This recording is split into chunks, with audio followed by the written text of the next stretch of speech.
Donc il nous reste approximativement quelques minutes avant d'arriver à la fin. Ça ne nous empêche pas de parler de Jésus. Alléluia. On avait ouvert notre thème dernièrement, on nous parlait des liens de l'âme, la mort dans le corps. J'expliquais dernièrement le fait de souvent ignorer l'âme est souvent ce qui nous détruit. La Bible dit dans le livre de 1 Jean, il dit « Je souhaite que tu prospères comme prospère l'état de ton âme. » Je disais dernièrement que la prospérité, amen, votre prospérité est liée à votre âme. Si vous n'entretenez pas votre âme, si vous ne savez pas prendre soin de votre âme, alors bien aimé, votre âme vous orientera toujours en fonction de ce qu'elle vit et de ce qu'elle ressent. Alléluia. Une âme qui est bloquée est une vie bloquée. Une âme triste est une vie triste. Une âme pauvre est une vie pauvre. Une âme sec est une vie sec. Une âme stérile est une vie stérile. Une âme improductive est une vie improductive. Or, l'âme est comme un vêtement, un habit dont vous devez entretenir. Vous devez veiller que celle-ci soit en bonne santé, soit propre, soit nourrie, soit bien traitée, pour que celle-ci soit en santé. Quand votre âme est malade, à l'intérieur, bien aimé, votre corps en suivra.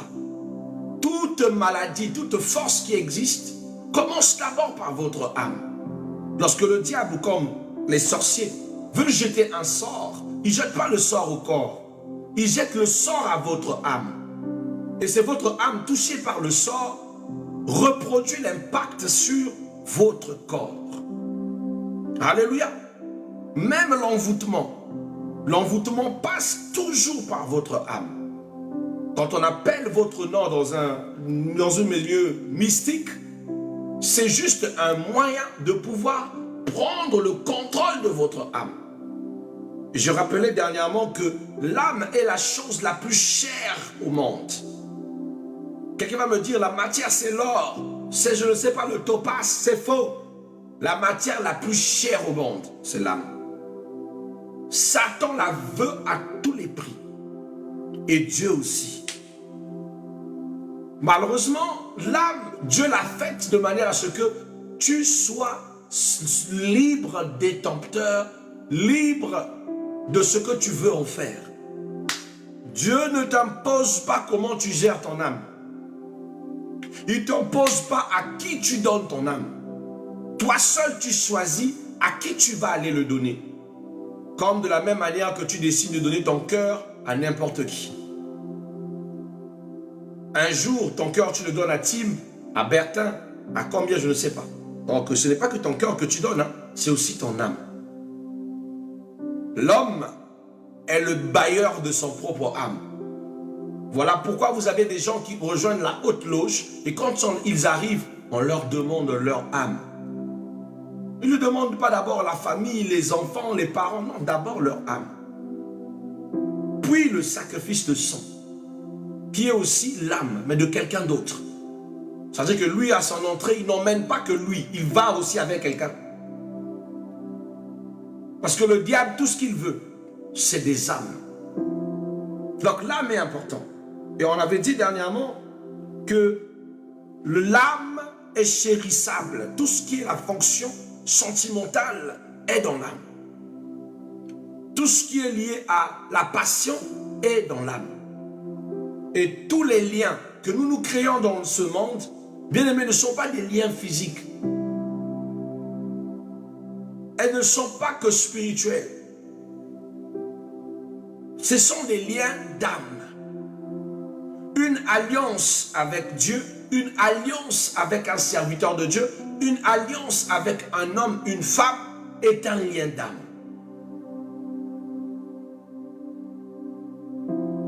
Lorsque vous décidez de vous marier avec quelqu'un, vous établissez un lien d'âme avec la personne. Je disais dernièrement, le lien d'âme est quelque chose de positif lorsque vous choisissez avec qui vous vous rattachez, mais de très très nocif lorsque vous avez établi des accords avec quelqu'un qui ne s'y est pas. Parce que le lien d'âme est un transfert de vie.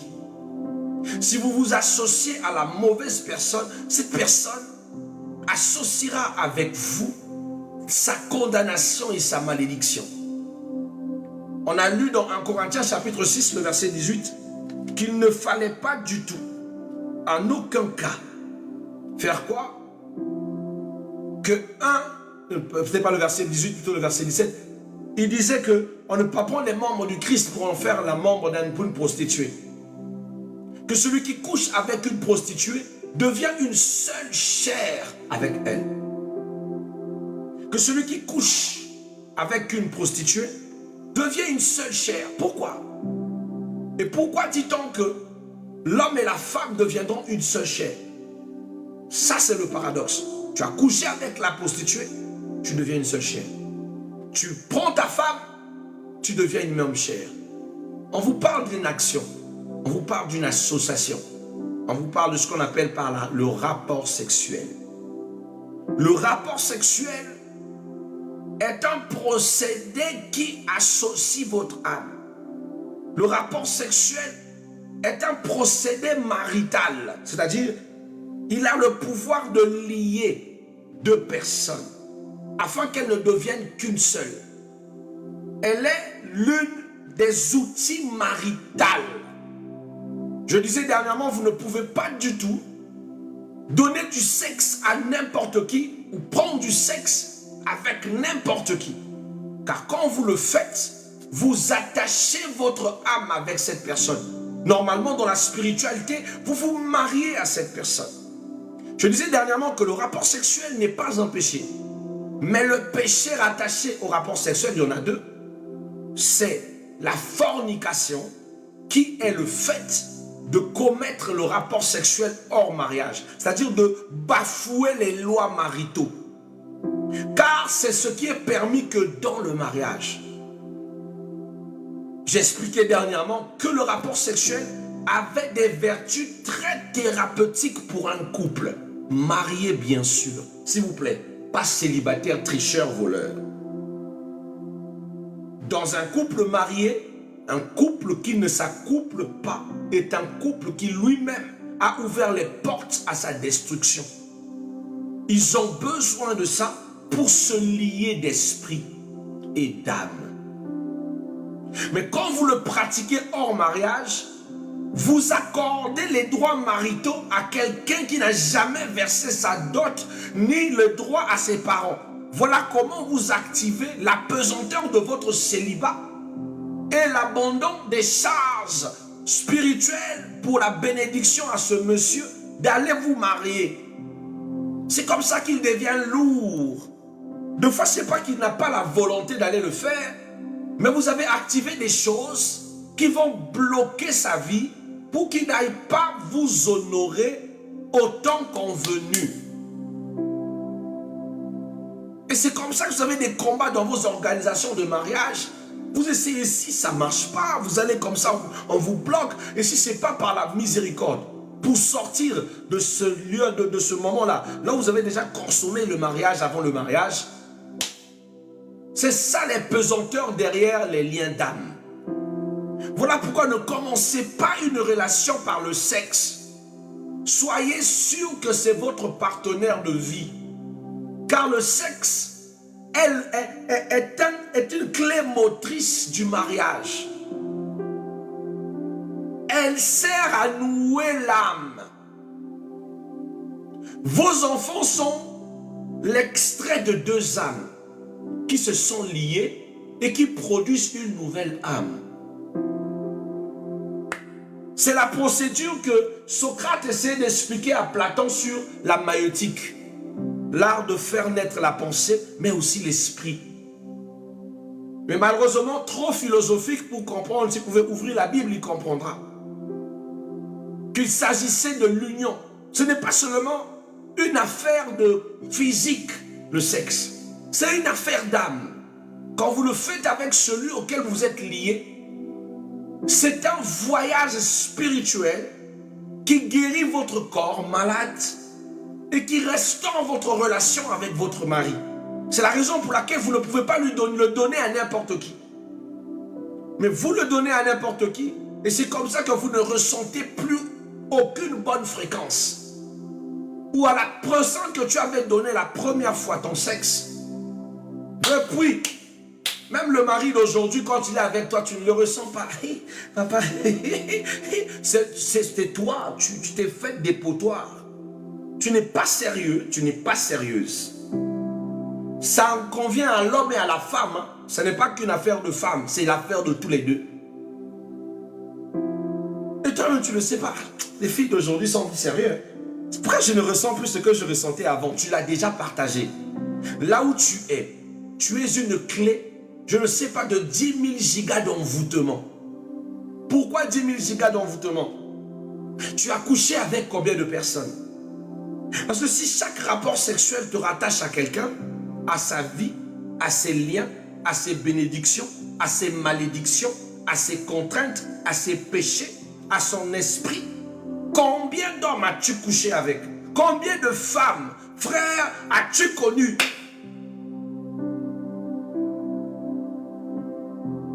« 10 000 gigas d'envoûtement. » Et tu te poses la question de savoir qu'est-ce qui ne va pas dans ma vie? Qu'est-ce qui ne va pas? Ce qui ne va pas, c'est que tu n'es pas sérieux.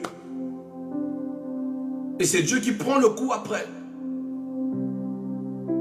Parce que tu prends les actes sacrés, tu les pratiques à l'extérieur. C'est-à-dire que tu prends la nourriture, tu le manges sous le sable. Mais pourtant, le sexe n'était pas refusé. Hein? Juste marie-toi, c'est tout. Ne donnez pas le sexe à n'importe qui. Si tu ne connais pas la dimension autour de la sexualité, ce matin, retiens-le. Dieu ne l'a jamais interdit. Il vous a dit multipliez-vous. Mais il a donné le barème, le baromètre de comment est-ce que les choses doivent se faire. Non, nous sommes des personnes excitées à la druguère. Donc on doit faire ce qu'on veut. Voilà les conditions de ta vie. Tu vois comment ta vie est?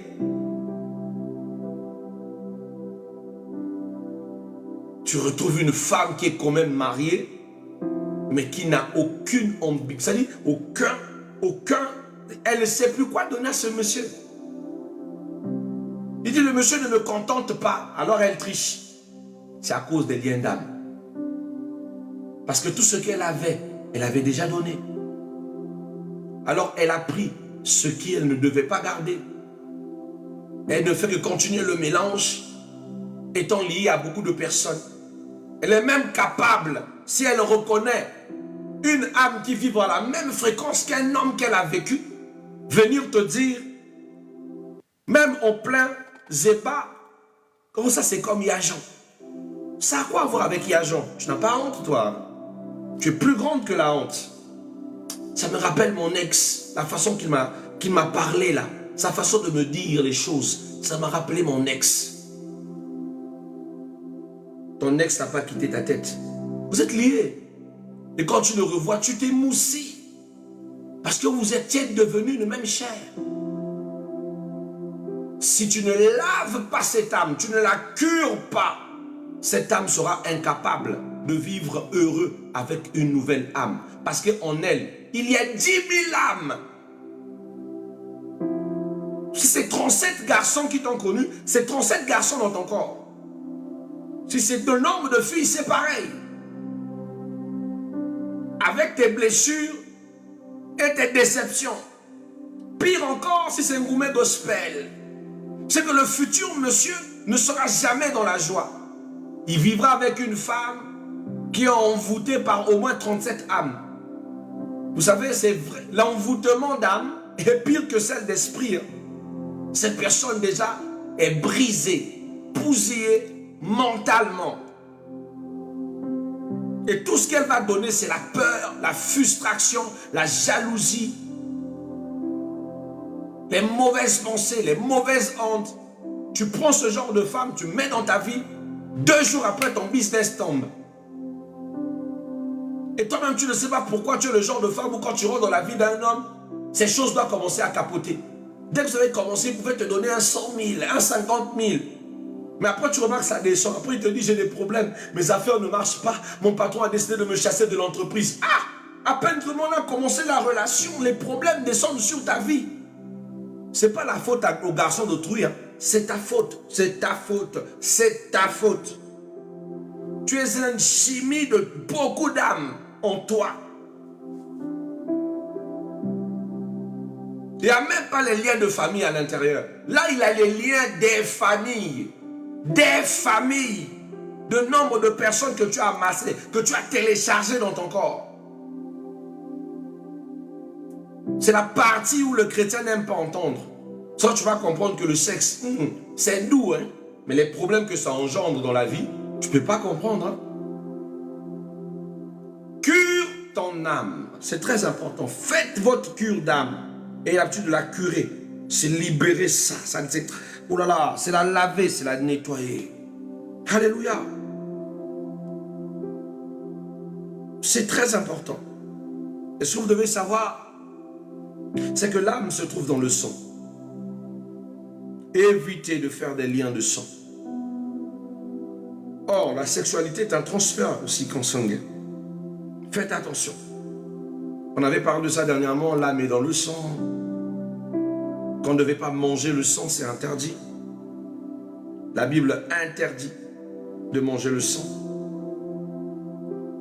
On avait parlé aussi de ce que représentait la vie dans une personne, que l'âme représentait notre vie. Matthieu chapitre 26, le verset 38. On avait parlé aussi de ce qu'il représentait en nous. C'est la partie émotive de notre corps. Ça aussi, on avait parlé de ça. Mais non, on avait aussi demandé à ce que nous devons rester attachés au Seigneur. Normalement, les liens que vous devez créer, qui seront des liens qui vont bénir votre âme, sont des liens qui sont liés à Dieu. Moi, j'aime le livre de 1 Corinthiens, chapitre 6, le verset 15 au verset 18. Paul dit que nous n'avons pas lié c'est-à-dire le corps n'est pas pour le péché, ni pour l'impudicité, mais le corps est pour Dieu. Elle doit s'attacher à Dieu. Tu veux que ton âme prospère, tu veux que ta vie s'impacte, ton mariage soit heureux, que tes relations futures soient bien encadrées, bien aimées. N'attache pas ton âme à n'importe qui. Attache ton âme au Seigneur et accorde-toi le droit de te donner la chance avec quelqu'un qui partage ta vision. Un Amos 3.3, parce que c'est ainsi que ton âme va continuer à s'épanouir. Sinon, tu vas rencontrer des forces dans la vie qui te ramènent en arrière. Il y a des hommes aussi comme ça, maman. Elles rentrent dans ta vie. Dès qu'ils couchent avec toi, il la détruit. Dans le sens littéral, ton travail, ta vie, même ta beauté. Tu sens que depuis que tu as couché avec ce monsieur,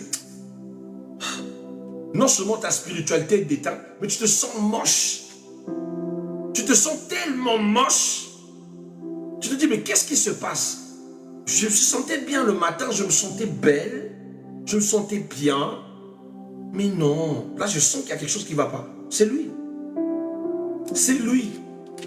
Dans l'affaire de l'âme, il n'y a pas de sexe. C'est l'un comme l'autre. Comme c'est quelqu'un qui joue, qui couche avec toutes les prostituées de Brazzaville. Mais il t'a téléchargé, mon frère ou ma soeur. Tu as des gigas d'emboutement. Il faut éviter.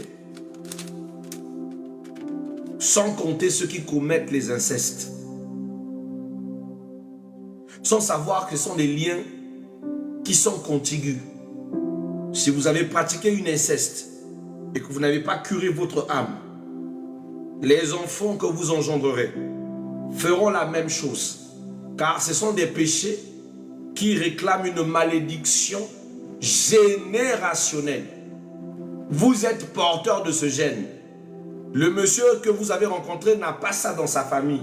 Mais vous, quand vous êtes porteur de cette malédiction, vu que c'est vous qui l'avez commis, ou votre mère, celle-ci va se partager, ceci jusqu'à la 7e génération. Si vous ne la brisez pas, vous ne la curez pas, les enfants en pâtissent. Je parle de ce que je sais Je sors d'une famille bizarre comme ça. Et si je n'avais pas ma mère qui avait conscience des réalités de ma famille paternelle, aujourd'hui, j'aurais partagé à mes enfants ces sottises. Tu ne comprends pas pourquoi tu trouves que tes cousins sont les meilleurs hommes. C'est ce que tu veux dans ta vie. Tu ne vas pas bien. Tu ne vas pas bien. Tu ne vas pas bien. Ton âme là ne va pas bien. Va voir un pasteur. Va voir un prêtre. Fais-toi exorciser. C'est une chose réelle. Ne prends pas ça à la blague. Ton frère se marie. Tu as mal. Tu as grain dans ton cœur. Tu es la belle-sœur. Elle t'a rien fait. Fait. Or, ce sont les réclamations d'âme dans ton corps qui te rappellent à la voir comme une rivale. Moi, j'aime quand j'ai mes cousines qui viennent et disent à ma femme, oh ma rivale. Ma femme n'a aucune rivale sur terre. Personne. Ma femme n'a aucune rivale sur terre. Il n'y a pas de rival. Ça n'existe pas. C'est quoi ton affaire de rival? C'est une façon de parler en Afrique. Donc moi, je suis né en Europe. Pas de rival avec ma femme. Si tu es rival, cherche une rivale avec ton homme là-bas. Moi, je sais ce que c'est qu'une rivale. On sait pas, la rivalité se trouve derrière un homme. Toi et moi, on peut coucher ensemble. Pas là-bas. Faut chasser ce genre de choses-là. Toi, tu es là, ma rivale. Et tu es contente de télécharger de telles inepties dans ta vie. Et tu serais étonné de le voir, de voir souvent que cette dernière est tellement sur ton homme. Et tu vas même commencer à rêver que cette femme-là couche avec ton homme. Et pourtant, c'est de la même famille, mais tu ne comprends pas que c'est une famille incestueuse. Et les enfants vont télécharger cette sottise. Voilà pourquoi je dis toujours, se marier, c'est rien. Mais avec qui tu te maries, connais-le. Le mariage, c'est le domaine de la connaissance. On n'apprend pas dans le mariage. On continue à apprendre dans le mariage. Mais avant le mariage, on doit déjà connaître où on met les pieds. On doit appliquer Amos 3:3. Il y a des entreprises qu'on n'entre pas. Il y a des entreprises où ton âme disposée ne pourra pas fonctionner là-bas. Si le monsieur a scellé son entreprise avec les sacrifices humains et que tu es chrétien, tu ne seras jamais à l'aise là-bas. Ils vont tout faire pour te chasser.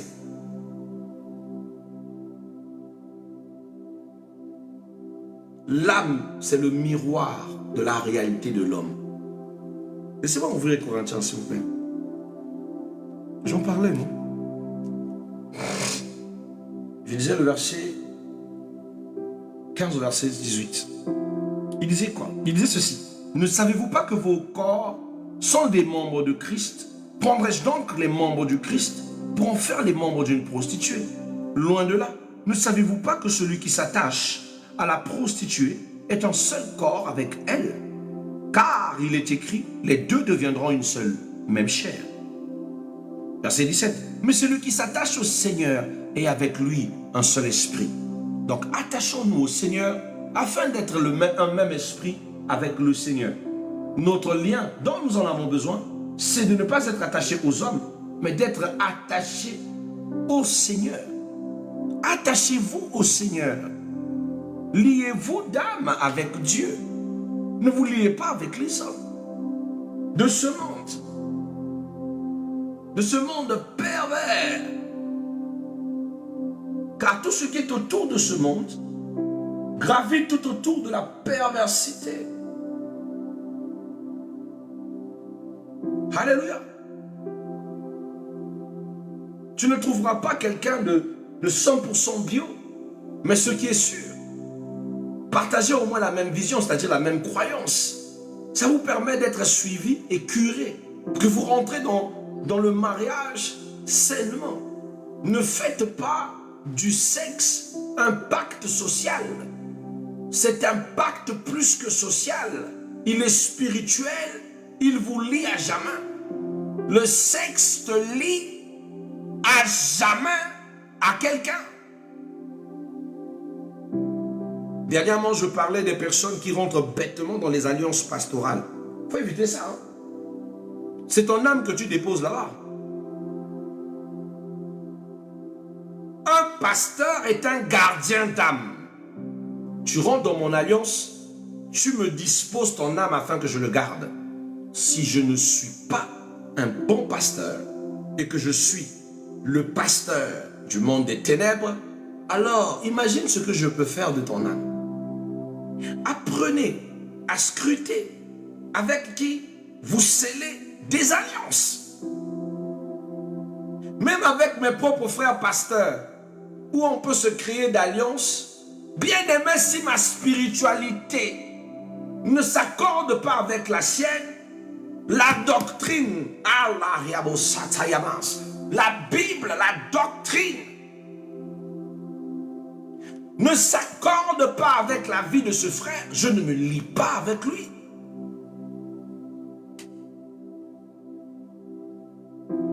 Je reconnais ce qu'il est, mais je ne m'attache pas à toi. Mon frère d'alliance, je ne reconnais pas cette alliance, mon frère. Car dans l'alliance auquel je sers, Dieu reste Dieu et son serviteur reste son serviteur. Or, toi, tu aimes prendre la place de Dieu. Ça ne marche pas avec moi. Je sers Jésus-Christ. Toi, tu sers les anges. On n'est pas pareil.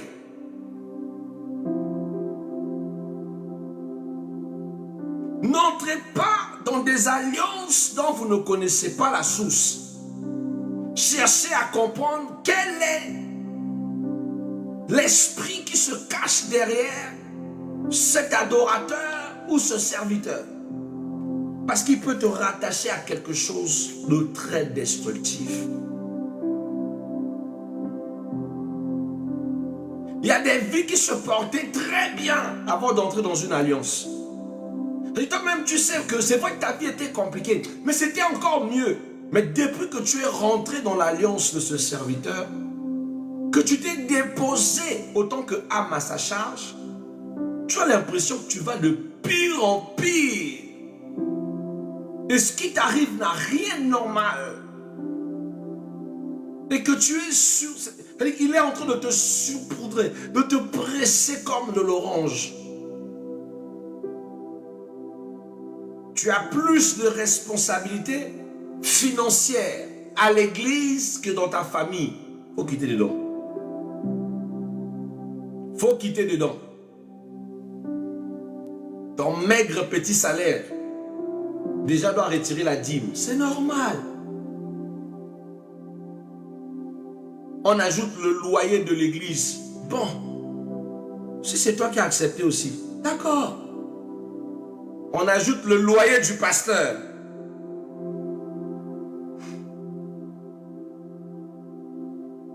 Ok. On ajoute aussi les différents engagements de l'église. Pour qu'au reste de ton salaire, tu prennes soin de ta famille comment? Et à quel moment tu épargnes? À quel moment tu prends soin de tes enfants? À quel moment tu peux réaliser des projets comme ça? Et on te fait promettre. Et tu vas remarquer, j'ai vu une soeur qui en souffrait dans son âme. Papa, j'ai des engagements à l'église que je dois combler. Je dois combler mes engagements. Je dis lesquels? Quand elle te cite tous ces engagements, tu dis qui te les a enseignés? La dîme, les offrandes sont bibliques. Soutenir le temple, c'est biblique.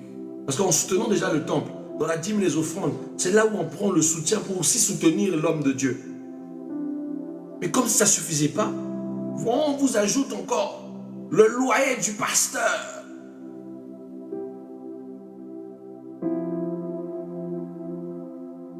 Ok, c'est possible. Il peut arriver qu'il en ait besoin.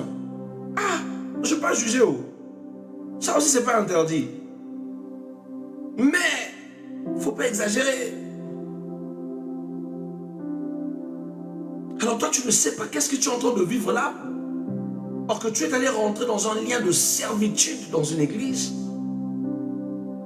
Au lieu de le vivre seulement chez ta famille, mais maintenant tu es dans une servitude ecclésiastique qui ne te bénit pas, mais te détruit de jour en jour. Et c'est après que tu es plus rien et que tu deviens comme une chaussette, que tu as du mal à participer même à l'église, que tu vas remarquer que le pasteur change son comportement avec toi. Il ne s'intéresse plus à toi, ne te suit plus comme avant, jusqu'à ce que tu vas te sentir seul. Et que, fur et à mesure, tu vas te détacher de cette église. Et quand tu vas te détacher de cette église, c'est au jour et au jour que tu commences à récupérer. Et tu commences à te fermer envers d'autres églises. Comme c'était l'église le problème. Non! C'est tes alliances bêtes là.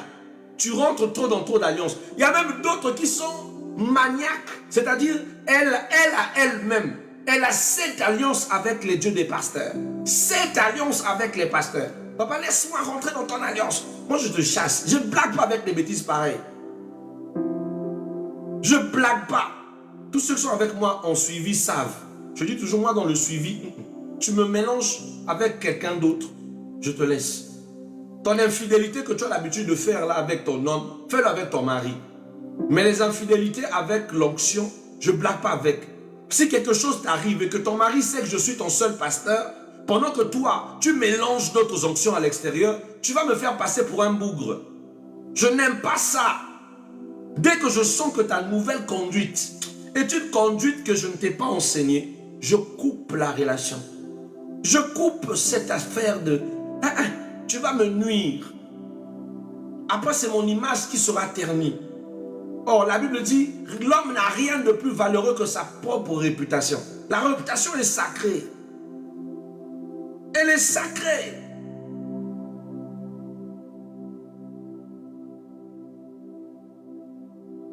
Arrêtez les attachements multiples là. De toi-même, est-ce qu'un corps peut-il vivre avec plus de 10 000 esprits? Ce n'est pas l'envoûtement. Maintenant, toi, tu veux te rattacher, tu rattaches ton âme avec beaucoup d'alliances.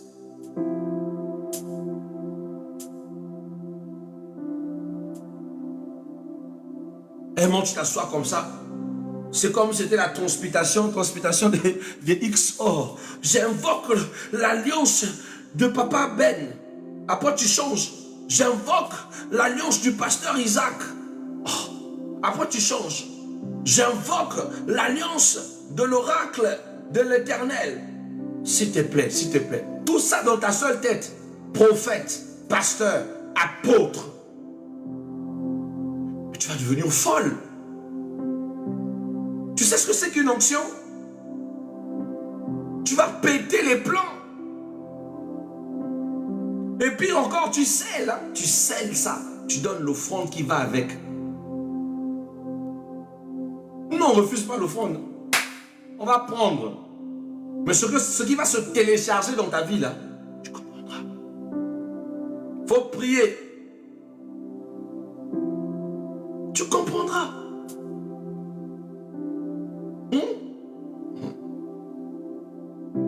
Que tous ces hommes de Dieu là soient vrais.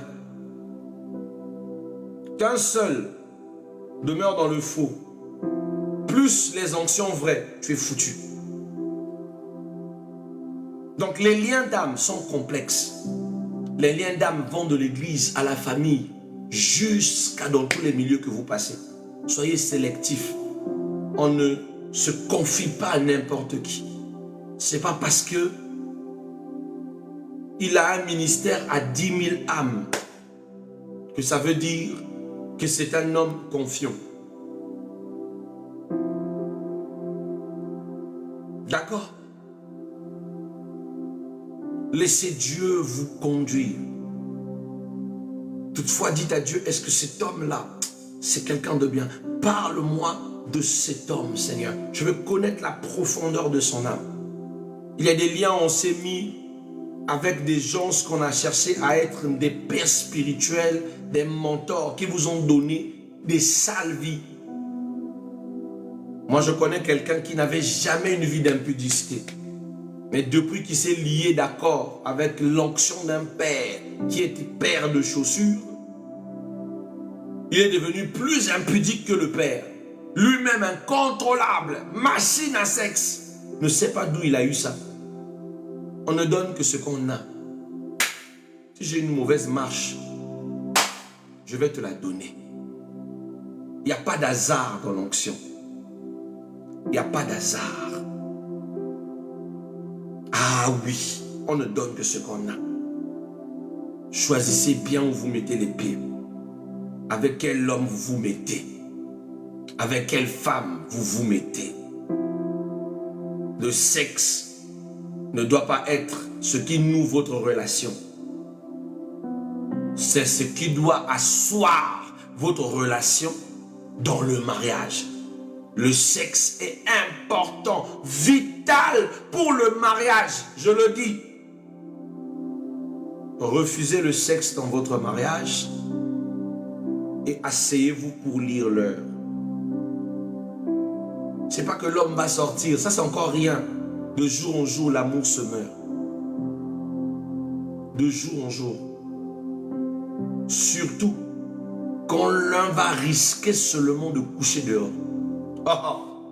C'est-à-dire, encore qu'il n'a pas encore couché. Vous faites 6 mois, vous n'en faites pas, d'accord.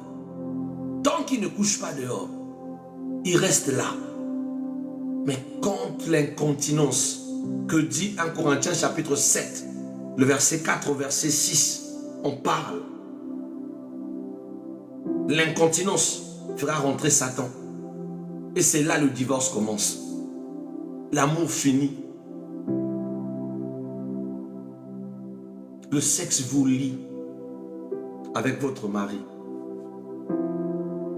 Ne vous le refusez pas, ne vous le privez pas. Je avais lu ça dernièrement, s'il vous plaît, c'est biblique. C'est pas, oh non, papa, ce sont des inventions. Papa, de fois on est fatigué. Merci. La Bible dit ceci. La femme, amen, 1 Corinthiens chapitre 7, verset 4. La femme n'a pas d'autorité sur son propre corps, mais c'est le mari. Et pareillement, le mari n'a pas autorité sur son propre corps, mais c'est la femme. Ne vous privez point l'un de l'autre, si ce n'est d'un commun accord pour un temps, afin de vaquer à la prière, puis retourner ensemble, de peur que Satan ne vous tente par votre incontinence. Tente par votre incontinence, qui signifie tenter par absence de ce que vous êtes censé faire. Ne livre pas ton mari à l'incontinence. Ne tente pas ses limites. Ne tente pas ses forces. Si toi tu as la force de porter l'humanité comme ça, d'accord. Mais ne le livre pas. Parce qu'à la fin, c'est toi qui vas pleurer. Je t'assure.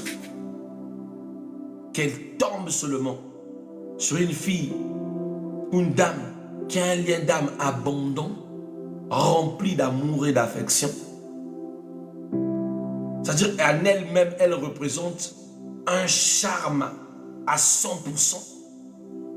C'est-à-dire qu'il va oublier le chemin de la maison. Hein. Ça sera plus fort que lui. Hein. Il va partir. C'est comme ça que beaucoup ont perdu de mari, des hommes potentiels. Oh, le mari de ma jeunesse. Par tes caprices bêtes. Il est dehors. Et toi, tu dis, mais pourquoi? En plus, il devient têtu. Il veut rien, il veut plus rien savoir. Il a goûté l'âme de quelqu'un d'autre. Il est sorti à cause de l'incontinence. Papa, il pouvait patienter. C'est la Bible qui te dit ça. C'est la Bible qui t'enseigne ça. Là, tu as dit, là, on a écrit qu'il faut patienter. On a écrit, tu n'as pas droit, tu n'as pas autorité sur ton corps. L'homme aussi n'a pas autorité. Non, mon frère, toi aussi, des caprices de fille, il faut réaliser ça. Le sexe est vital. Le sexe n'est pas fait juste pour avoir des enfants. Elle est vitale. Et c'est de cette vitalité-là que naissent des enfants. Ne pratiquez pas le sexe dans le mariage pour concevoir.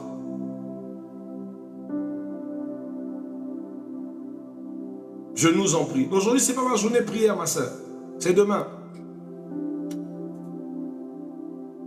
Ne pratiquez pas le sexe dans le mariage pour concevoir. La conception est le résultat de votre amour engendré par ce que vous représentez. Si c'était qu'à cause du sexe que les gens tombaient enceintes là, alors tout le monde aura des enfants. Parce que de toute façon, ceux qui cherchent des enfants sont en train de s'accoupler ces temps-ci là. Je t'assure, on dirait des jumeaux vont entrer. Hein. Il y a même d'autres qui calculent bien leur cycle, mais qui ont 0. Je le dis, je vous dis ce qui est vrai. Je suis père de 5 enfants. Tous mes 5 enfants, je ne les ai jamais eus à la période qu'il faut. Oh non, c'était la bonne période, c'est faux. Oh, j'ai calculé ça, non. Les enfants ne sont pas le calcul des hommes. Elle est le résultat de votre corrésonance par accord avec Dieu.